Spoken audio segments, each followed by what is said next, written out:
एक खुश आइंद बात यह है कि पाकिस्तान में जमहूरी अमल आगे बढ़ रहा है। पार्लियामेंट की सुप्रीमेसी को तस्लीम किया जा रहा है। पार्लियामेंट में मौजूद मुख्तलिफ सियासी जमातों के साथ मुशावरत के बाद हुकूमत ने 27वीं आइनी तरमीम लाने का फैसला किया और इस सिलसिले में तकरीबन तमाम सियासी जमातों से सिवाय तहरीक इंसाफ के मेरा ख्याल है उनसे मुशावरत भी की गई है। और अब इसके मुजवज़ा मसवदे की मंजूरी वफाकी काबीना ने भी दे दी है और अब इसको सेनेट में पेश किया जाएगा और उसके बाद इस पर इजहार ख्याल होगा। इसमें जहाँ मुख्तलिफ मामलात पर तरमीम की जा रही है उसमें से एक अहम मामला पाकिस्तान के दिफा से ताल्लुक़ रखता है। पाकिस्तान के मौजूदा हालात इस वक्त जंगी हालात करार दिए जा सकते हैं। भारत ने पाकिस्तान के ख़िलाफ़ एक जंग मुसल्लत की जिसका कामयाबी से दिफा किया पाकिस्तान की फोर्सेस ने। पाकिस्तान के फील्ड मार्शल सईद आसिम मुनीर की क़यादत में एयर फोर्स हो या पाकिस्तान नेवी, भारत को मुंह की खाना पड़ी। अब इस तमाम सूरत हाल में अगर हम देखें, भारत शिकस्त खाया हुआ है, ज़ख्म खोरदा है, वो दोबारा पाकिस्तान पर जंग मुसल्लत करना चाहता है। दूसरी तरफ अफ़गानिस्तान के साथ हमारे मामलात जो हैं वो भी सामने हैं। ख़वारीजीन अफ़गानिस्तान को पाकिस्तान के ख़िलाफ़ इस्तेमाल कर रहे हैं और भारत की प्रॉक्सी के तौर पर इस्तेमाल हो रहे हैं। अब इन हालात में अगर हम डिफेंस फोर्सेस के किरदार को देखें तो हमें रोबस्ट चेंजेस की ज़रूरत है, जिसकी मौजूदा हालात में मुतकाज़ी हैं कि इसमें अब ऐसा सिस्टम लाया जाए कि वो फैसले जल्दी हो सके। तो अब जो मुजवज़ा तरमीम है उसमें जो एक तजवीज़ सामने आई है मुजवज़ा मुसव्वदे में कि चीफ ऑफ डिफेंस फोर्सेस और नेशनल स्ट्रेटेजिक कमांड का तकर्रर किया जाए।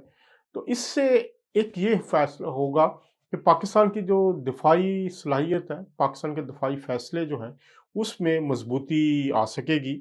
और वज़ीर आज़म की जो एडवाइस है उस पर आर्मी चीफ को बैक वक्त चीफ ऑफ डिफेंस फोर्सेस मुकर्रर करना आइन के तहत सिविलियन कंट्रोल और चेन ऑफ कमांड को भी वाज़ा करेगा और इससे जो इख्तियारात में आप कह सकते हैं बंटवारा होता है और जो एक फैसला साजी में तेज़ी और ज़िम्मेदारी भी आएगी। ये इस लिहाज से भी अहम है कि ये वज़ीर आज़म की मुशावरत से आइन के आर्टिकल 48 और 243 के तहत होगा। चेयरमैन जो joint chiefs of staff committee का ओहदा रहा है, अगर आप उसको देखें तो वो ज़्यादातर है ही बल्कि मुशावरती है, तो एक सेरेमोनियल हैसियत होती है। इसका ख़ात्मा भी मेरा ख्याल है एक अहम पेशरफ्त है पाकिस्तान के दिफाई फोर्सेस के चेन ऑफ कमांड में। अगर देखें, अगर आप आर्मी चीफ को देखें तो आर्मी चीफ को इस वक्त आप कह सकते हैं कि चीफ ऑफ डिफेंस फोर्सेस तैनात करना पाकिस्तान के दिफा को मजबूत भी बनाएगा। पाकिस्तान की जो इस वक्त दिफाई ज़रूरियात हैं उसके लिए भी बहुत अहम होगा। और जिस तरह फैसले किए गए वज़ीर आज़म की मुशावरत से भारत को जवाब देने के, तो उस तनाज़ुर में अब ये वक्त की एक ज़रूरत थी कि आइन के इस आर्टिकल में तरमीम लाई जाए और एक ऐसी जो चीफ ऑफ डिफेंस फोर्सेस का ओहदा बनाया जाए जो इन फैसलों के लिए अहम किरदार अदा कर सके और उसमें तेज़ी हो। अगर हम देखें कि जो नेशनल स्ट्रेटेजिक कमांड जो है वो उसको उसका क़याम अमल में लाया जा रहा है। ये एक बड़ी एक अहम डेवलपमेंट है पाकिस्तान के दिफा के हवाले से कि जो इसके कमांडर की तकर्री है वो भी आर्मी जो चीफ ऑफ डिफेंस फोर्सेस होंगे उनकी सिफारिश पर वज़ीर आज़म करेंगे। इसकी जो जिम्मेदारी होगी वो जौहरी प्रोग्राम, नेशनल कमांड अथॉरिटी और स्ट्रेटेजिक प्लानिंग जो डिवीजन्स हैं वो उससे हम आहंग हो जाएंगे और उसमें आपको मज़ीद जो कोऑर्डिनेशन है उसमें बेहतरी नज़र आएगी।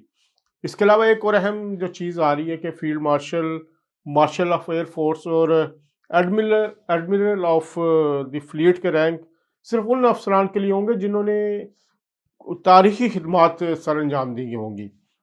आइनी तौर पर इन रैंक्स को उम्र भर के लिए बरकरार रहने देना जो है वो कौमी एजाज़ होता है। अगर आप पहले ही देखें आर्मी में یہ جب رینکس لگائے جاتے ہیں کرنل، اعزازی کرنل کے یا دوسرے، تو وہ عمر بھر کے لیے ہوتے ہیں، تو یہ عہدے بھی عمر بھر کے لیے اگر ہم کرتے ہیں تو یہ ہماری قومی اعزاز کو ایک دیرپا حیثیت دیں گے۔ تو اس کے علاوہ اگر آپ دیکھیں کہ وردی مراد اور رینک برقرار رکھنا قومی ادارہ جاتی جو یادداشت تھا اس کا حصہ ہے۔ انہیں صرف آرٹیکل 47 کے ذریعے ہی ہٹایا جا سکتا ہے۔ اب ساری چیزیں اگر آپ اس کا مین مقصد کیا ہے؟ مین مقصد پاکستان کے جو اس وقت حالات ہیں، پاکستان کو جو درپیش انٹرنیشنل چیلنجز ہے، آپ اگر دیکھیں تو بھارت کی جو پلاننگ ہے، پاکستان کا جو دشمن ازلی دشمن ہے، وہ پاکستان کے ساتھ کسی بھی وقت جنگ کے لیے دوبارہ چھیڑ چھاڑ کر رہا ہے۔ اور افغانستان کی صورتحال دیکھ لیں، اور افغانستان میں جو خارجین ہیں وہ پاکستان پر حملہ آور ہونے کے چکر کی ہو رہے ہیں، بلکہ اس میں پاکستان کی فوج جو ہے اس کے جوان اور اس کے افسران شہادتیں دے رہے ہیں۔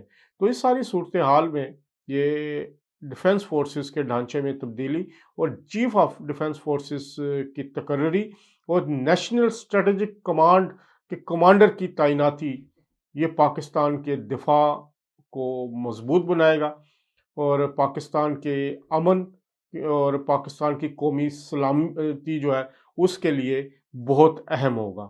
تو وزیر اعظم شہباز شریف اور جو ہماری دوسری جماعتیں ہیں وہ اس پر مشاورت کر رہی ہیں، اور مشاورت کے بعد یہ مسودہ پیش ہو چکا ہے۔ اس پر بحث ہوگی، سینٹ میں بھی بحث ہوگی، قومی اسمبلی میں بھی بحث ہوگی، اور اس کے بعد یہ منظور ہوگا۔ تو میرا خیال ہے بڑے دیر کے بعد ہم نے ڈیفنس فورسز کے حوالے سے جو سٹرکچر ہے اس کو ری آرگنائز کرنے کی کوشش کی ہے، اور فیلڈ مارشل سید عاصم منیر کا جو یہ ایک اعزاز ان کو ملا جنگ جیتنے کا، اس کے لیے اور ان کے تجربے کی روشنی میں، پاکستان کو درپیش حالات کی روشنی میں، ان کو چیف آف ڈیفنس فورسز تعینات کرنا ایک اہم اور دور اندیش فیصلہ ثابت ہوگا۔